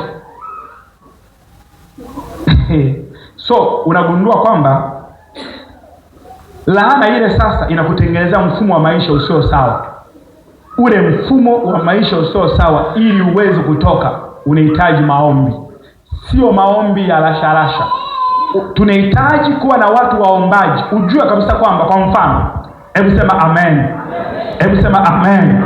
Hebu sema kwa jina la Yesu, maisha ya laana yaniachie kwa jina la Yesu. Yaniachie kwa jina la Yesu. Unawaza kwa nini sisi kwetu wote ni walevi? Na wanajua madhara ya ulevi. Wanajua hata wao hawapendi. Wanaokotwa, wamekuja wamelewa. Usihangaike na ushauri na nasaha. You will never succeed. Usihangaike na kuwapeleka ujue kuna laana iko ndani ya familia. Wewe mtu mwenye haki, ukishajua, ingia kwenye maombi. Na kwenye maombi hauingii maombi ya leo tu Jumapili. tunatakiwa tuwe na watu imara ambao unaweza kusema nataka niombe, sio mwezi mmoja, ni mpaka waache ulevi. Sio, unanielewa? Lakini yaani unasema hivi, achana ile maombi ya kwamba baba amesema sasa leo napiga usiku, nikipiga roho ya ulevi na inyamazisha Tunduma na nyamazisha Songwe na ile mjomba Jumanne napiga simu wanaacha ulevi. Haleluya! Ushuhuda Jumapili, mwanangu usishuhudia. Ni ile kusema nimegundua kwamba mimi watoto wangu wote hawataki shule. Watoto wangu wote hakuna maana. Ujue tu kuna laana iko familia hii. Ipo laana. Na laana nyepesi kuona, kwa sababu wewe kwa nini una watoto 5 wote hawana ajira? Wote hawaolewi. Wote hamna ile kutumia hela. Hata mmoja. Kwa hiyo kumbe kuzaa watoto wengi hapo sio faida. Ujue hapa kuna laana hapa. Usihitaji unabii. Mungu nifunulie, onyesha nione. Wewe kwenu una laana. Kulipo laana sehemu. Wewe sasa mwenye Mungu unasema mimi nasimama juu ya hii familia. Unaamua kwanza kutafuta toba ya dhati. Laana huwa inaondolewa kwanza kwa toba. Useme amen. Unaamua kusimama kabisa kwa niaba ya toba. Na ndio maana hata Kahama waombaji tunaoomba tupate watu waombaji kwa ajili ya toba ya Kahama tu. Kahama yametokea mauaji tarehe 29, mliasikia si ndio? Ile damu, nisikilize, ile damu ni ya wote. Madhara sio tu kwa walioua, hata tusioua. Inatuhusu. Inaenda kusema mabaya juu ya mji. Inakausha maendeleo. Inakausha baraka. Mnashangaa vitu havieleweki, maisha hayapendezi, mji hauna furaha tena, nuru haipo, wateja hawapo, laana inafanya kazi. Wapatikane waombaji ambao wao hawatakuwa na utoto, watasema Mungu ninaileta Kahama, ninawaleta na wauaji, wewe Mungu unawajua, ila naomba toba kwa niaba yao. Yaani ni mwanamke au mwanaume anaomba kwa ajili ya usije ukafikiri utafanikiwa kwa kuwafyeka. Sio, inaeleweka Mungu wangu leo? Napoona ukimya, sio ni joto, sio mizimu inafanya kazi. Tunaelewana? Lakini this is the only way ya kutoboa. Usio ukalazimisha kung'ang'ania kutumisha kifua kwamba lazima walioua na wenyewe wafe. Kuna wakati unatafuta suluhu la kirohoni. Unasema mimi nataka niombee Kahama yote. Ukiombea Kahama unaanza kutubu. Mungu ninatubu juu. Unawataja na viongozi wa serikali bila kuona aibu. Na ndio maana hayo maombi ya mtu anapoomba akiwa sirini. Mungu namleta mkuu wa wilaya ya Kahama aliyehusika, mkuu wa polisi aliyehusika, polisi aliyehusika, na wale vibaka waliohusika. Na wenyewe vibaka hawakuuawa bila sababu. Na wenyewe walienda duka fulani kule Mongoro la suti. Wale waandamanaji walivamia suti kwanza, wakavaa suti. Washaka mwandamanaji ana suti. Amevunja mtaji wa watu. Unafikiri yule mtu naye anaumia, anatamka maneno, manake unawakusanya wote. Na kanisa, usiangalie kanisa la nani, kanisa la Kristo halikusimama kwenye nafasi yake. Unaomba toba, waombaji na hii ndio maana kuwa na mikesha ya wiki nzima. Yaani mtu mkesha wako unasema hebu nataka tuwe na muda wa toba ujua Kahama, ili Mungu anyeshe mvua Kahama, ili Mungu anyeshe mvua ya baraka Kahama. Ndipo utakapofanikiwa sana wewe na nyumba yako kwa jina la Yesu. Na hivyo hata kwenye level ya familia. Usiangalie kwamba mama ndio alikuwa mchawi, usiangalie kwamba baba ndio alikuwa mchawi. Unaenda unasema baba, tulifanya ushirikina, tulifanya mazindiko, tulifanya ibada isiyofaa na ikaleta kaka zangu wakafikia kwenye ulevi, wakafikia kwenye uzinzi na tabia za ajabu. Unaomba toba na maombi yako yanaweza yakaenda ya muda mrefu. Unaomba toba juu yao, kile kifungo kilichowafunga unaomba toba, na unaomba na wewe mwenyewe. Baada ya muda hautayaona matokeo ya ana kwa ana, ila utashangaa kuna badiliko zitatembea rohoni. Na lakini likitokea badiliko, wewe rohoni ni giant kwa jina la Yesu. Nimeeleweka jamani? Na kwa namna hiyo ndio unaweza ukavunja kongwa la laana juu ya wanao. Na usihangaike na wanao wasiosikia, utawaua tu. Wajua kabisa kwamba haya matoto haya yana laana, haya mahuni tu, hakuna hata cha mwenye afadhali. Usianze kupiga na simama. Sasa shida ni msimamaji mwenyewe. Ndio maana utaona kwa Biblia inalalamika, tupate wapi watu wanaoweza kuomboleza. Shida ni kupata wapi watu wenye upendo wa kusimama na familia, maana watu wote ni wa binafsi. Akitaka kuomba anaomba tu yeye, Mungu nisaidie chafya zipungue, Mungu nisaidie malaria, Mungu nisaidie tumbo. Lakini kuna wakati ili ufanikiwe, beba ndugu zako, beba watoto wako, beba mume wako, beba familia yako, unapeleka mbele za Bwana, unasema nataka kongwa la laana livunjike, nataka umaskini uondoke kwenye familia hii. Ndipo utakaposhangaa Mungu ni Mungu ambaye neno lake halijipingi, atatenda vile vile. Imeandikwa, ikiwa watu wangu watajinyenyekesha, wataomba na kutubu na kuacha njia zao mbaya, nami nitawasikia kutoka mbinguni, nami nitakuja kuiponya nchi, asema Bwana. Na Mungu atakuja kuiponya mji wako. Mungu atakuja kuponya wavuta bangi nyumbani kwako. Mungu atawaondoa wahuni nyumbani kwako. Hautajua itakapotokea, ila utashangaa tu, baraka zitasogea. Utashangaa mwanao ndio atakuwa mhubiri wa Injili, na kupitia hayo maombi utaibua vipaji vilivyolala, utaibua wainjilisti waliolala, utaibua manabii waliolala, utaibua waimbaji waliolala, utaibua watoaji kanisani waliolala, utaibua familia ya wanaomcha Bwana katika jina la Yesu Kristo. Rakapashana kapa. Hebu sema kwa jina la Yesu. Hebu sema tena kwa jina la Yesu. Ninaungama kwa niaba ya familia kwa damu ya mwana kondoo katika jina la Yesu. Hebu naomba kila mtu tusimame tufanye lihesu rakapasata. Lakini natamani haya maneno rohoni nipande mbegu leo, isiwe Jumapili iliyopotea. Mungu, ninaomba maneno yangu yasiwe ya bure. Ninaomba yaingie kwenye mtu mmoja, hata kama atatokea atakayefanyia kazi. Na Mungu uwe mwaminifu, ulete badiliko kwake. Ninaomba sana Baba, ikiwa nimesema isivyofaa, Mungu nisamehe mimi, ila ninaomba atokee mmoja hata wawili wayafanyie kazi. Na wewe Mungu tunakutumikia uwe mwaminifu. Wewe Mungu tunakuabudu uwe mwaminifu. Mungu wa maagano, maneno haya yawe ni agano, ili kwamba uokoe yeye na kizazi chake, ili ya kwamba uokoe yeye na familia yake, ili ya kwamba kanisa liokolewe, familia ziokolewe, ndoa zipone, watoto wabarikiwe. Na ninaomba Jumapili ya leo maneno haya uyatunze kwenye moyo wako, Baba, ili kwamba kila neno nilolisema lisipotee, ila iwe ni mbegu inayozaa matunda, na matunda ikapate kuishi.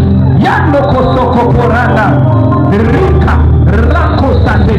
Kuna wakati Mungu anataka kutembelea rimando kosekeperikata rado roho sekepe risoto. Hatuji kanisani, tunaenda kwa Bwana. Riko sake rima kapa rima. Na Bwana wa majeshi hushuka azungumza na watoto wake wa kike na wa kiume ambao wameamua kumpa nafasi kwenye mioyo yao. Rika pasata. Na ndio Bwana anasema, nimesema na wewe tayari. Rika riande rima kaparama riando na makapasata rika parama rika mando. katika tena nitatembea, asema Bwana, rakapashana, na mimi nitajulikana kwao na haraka, na wao watajulikana kwangu. Rika parimanda riakapasete, watauona uso wangu, asema Bwana.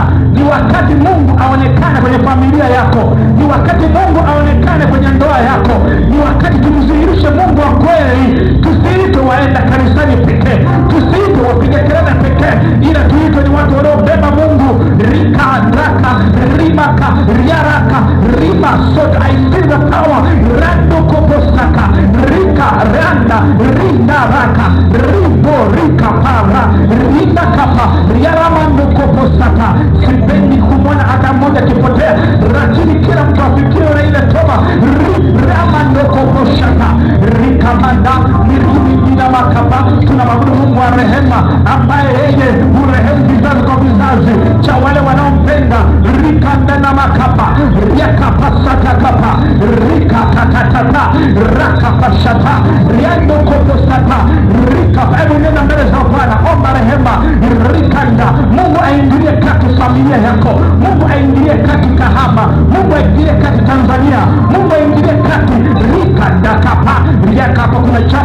kutenda. Anataka aanze na familia yako. Kuna jambo Mungu anataka kutenda. Muombe na wewe Mungu msamaha. Yako mambo mengi umeyatenda, yameleta laana kwako. Yako mambo mengi umeyatenda, laana imekaa kwako, na ndio maana kuna mambo huwezi kuacha. Ndio maana kuna dhambi huwezi kuacha. Ndio maana kuna maisha huwezi kuvuka. Nataka umwombe Mungu msamaha. Uende kwake ukiwa umepondeka kwa moyo, ukihitaji msaada. Rakapa rakasotoko rikapa rika ramana rikabando Ebrindagama, Yamakapa, Rimahata, Rindaraka, Rika Soto, Ramate, Rikamando Nomokapa, Imarama, kwa ndugu wetu, kwa mabunia, ishara ya kunyenyekea kwako. Baba, tunaomba rehema. Baba, tunaomba msamaha. Baba, tunalia juu ya familia. Baba, tunalia, tunakuita wewe.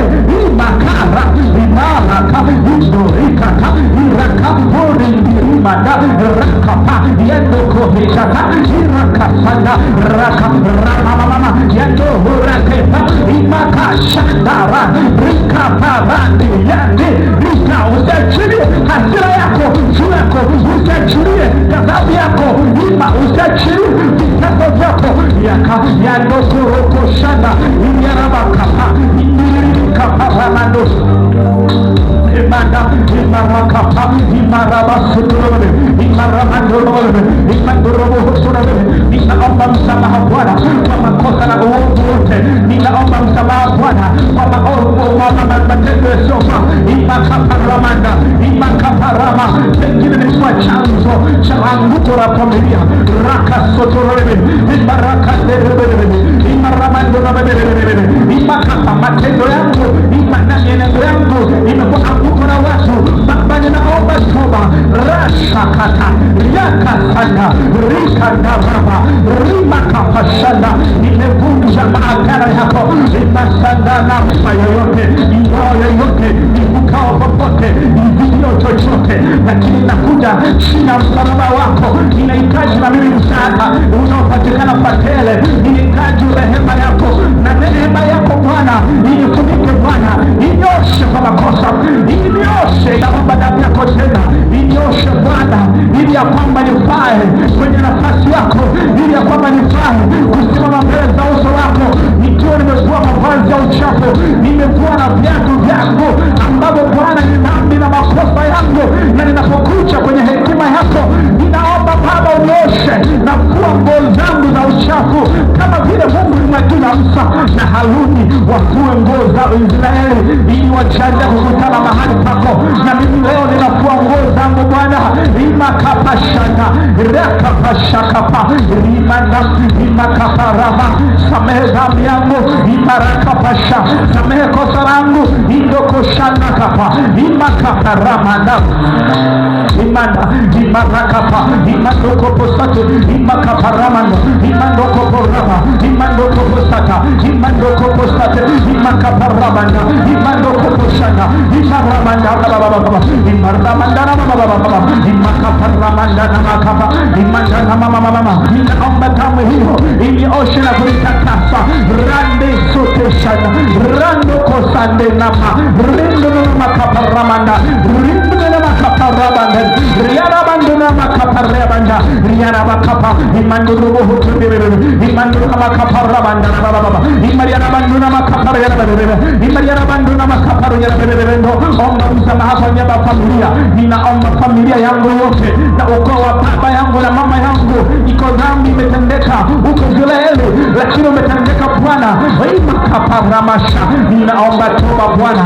Imakaparabanda, imarabasuru, rinibebe hatiribebe, irabakamandibebe, imandura makaparababa. We don't deserve to stand before you. Imandura makaparababa, imandura makaparabebe. Tuna haya ya uso, rikamandebebe baba, imarababanduru kaparababa, imarabababa ndura bebe. Dhambi zetu zinakuwa ni nyekundu Bwana. Ikoro hatuna ujasiri kusimama mahali pako palipoinuka patakatifu.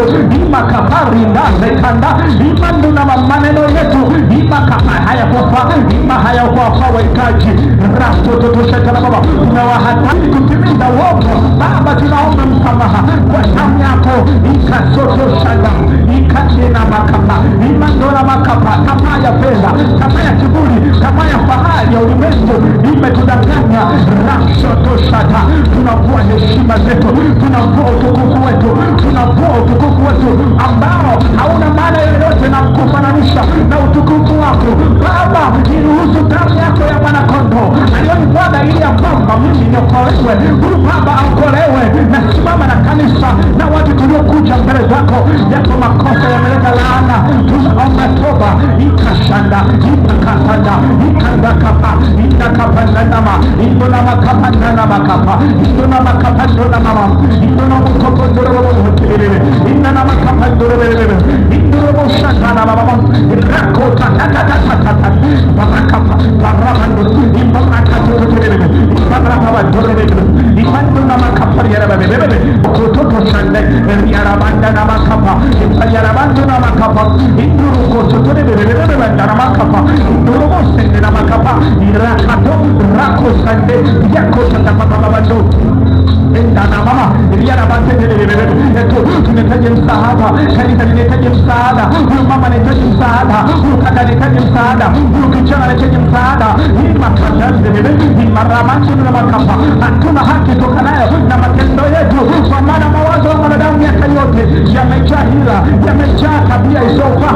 Ikarashata kwa wazo ubaya, kwa wazo ubaya, kwa neno ubaya, kwa tendo ubaya. Baba, haki imeondoka, na ndio maana mkono wa adui na nguvu juu yetu. Riso takapa rikaparamanda rikatotototelele kama taifa. Makosa unanitesa kupitia uchumi, unanitesa kuonewa, unanitesa kuachwa, unanitesa kuonewa, lakini ninatamka rakapashanda riakapasete riakaparamanda riakapasoketeliamanda rakapani salama. Mwambie Mungu ni salama, mwambie kwa habari ya wokovu wangu nitasimama, kwa habari ya imani yangu nitasimama. Hebu kimya hayo maneno, usinyamaze kimya. Tuko mbele za Bwana na Mungu anakusikiliza, anaweza kutusikiliza wote kwa kila mmoja mmoja. Mungu ana masikio ya kutusikiliza sote. Rakaparamandana nitamani kuwasaidia wazazi wangu, lakini shetani umenitesa. Nitamani kusomesha wanangu vizuri, lakini shetani umenitesa. Nitamani kuwa na ndoa, lakini shetani umenitesa. Iya matangazo ni salama, ni salama, ni salama, ni salama, ni salama. Imakaparama shetani. I want to hear declaration. I want to hear declaration. I want to hear declaration. Decree and declare. Rakososotoramando yarabando amakaparama. Tutangaza ya kwamba niko salama, niko salama na ndoa yangu, niko salama na familia yangu, niko salama mimi kwa habari ya wokovu wangu. Sina kitu no, sina kitu kwa Yesu, sitoki vitoke. Rakapasha Yesu na makapa ikaparamando.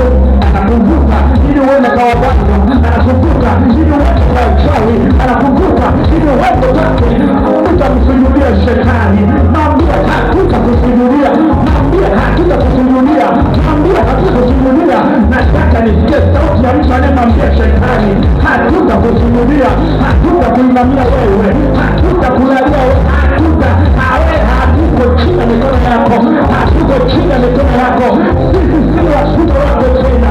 Rikapashanda Wepanda na makapa rakasata rakapashato rikapasuna makapa riyamasoko rikapasuna makapa riyamasoko